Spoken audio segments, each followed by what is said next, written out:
Hello guys, എല്ലാവർക്കും സുഖമല്ലേ? അപ്പം ഞാൻ എൻ്റെ ഒരു ഫ്രണ്ടും കൂടെ ഒരു ദിവസം ഞങ്ങളുടെ സ്കൂളിൽ പോയി. അവിടെ നിന്ന് ഞങ്ങളുടെ ഒരു ഫ്രണ്ടിൻ്റെ വീട്ടിൽ പോയി. അവിടെ അവളോട് കുറേ നേരം സംസാരിച്ചിരുന്നു. വണ്ടി കയറി നേരെ തിരുവല്ലയിലേക്ക് പോയി.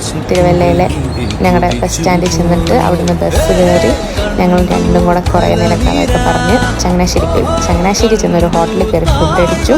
അവിടുന്ന് നേരെ ഞങ്ങൾ രണ്ടും കൂടെ നടന്ന് തിയേറ്ററിലേക്ക് പോയി. തിയേറ്ററിൽ ചെന്നപ്പോൾ അധികം ആൾക്കാരൊന്നും ഇല്ലായിരുന്നു. ഞങ്ങൾ രണ്ടുപേരും കൂടെ കുറേ ഫോട്ടോ വീഡിയോ ഒക്കെ എടുത്ത് സംസാരിച്ചിരുന്നു. അതിന് സിനിമ കണ്ടു.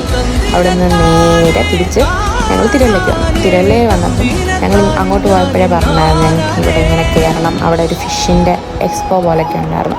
ഞങ്ങൾ രണ്ടും പ്ലാൻ ചെയ്തു കേട്ടോ. അപ്പോൾ അത് തിരിച്ചു വരുമ്പോൾ നമുക്ക് എന്തായാലും കയറണോടി എന്നൊക്കെ പറഞ്ഞ് പോയിട്ട് ഞങ്ങൾ കയറി. അവിടെ കുറേ മീനിൻ്റെ കുറേ സംഭവങ്ങളൊക്കെ ഉണ്ടായിരുന്നു. ഞങ്ങൾ കാണാത്ത കുറേ ഫിഷ് ഉണ്ടായിരുന്നു. ഞങ്ങൾ പേര് പോലും കേട്ടില്ലാത്ത കുറേ ഫിഷ് ഐറ്റംസൊക്കെ ഉണ്ടായിരുന്നു. മീൻസ് ഫിഷിനെ കാണാനുണ്ടായിരുന്നു. അപ്പം പിന്നെ അവിടെ ഒരു മത്സ്യകന്യക ഉണ്ടായിരുന്നു.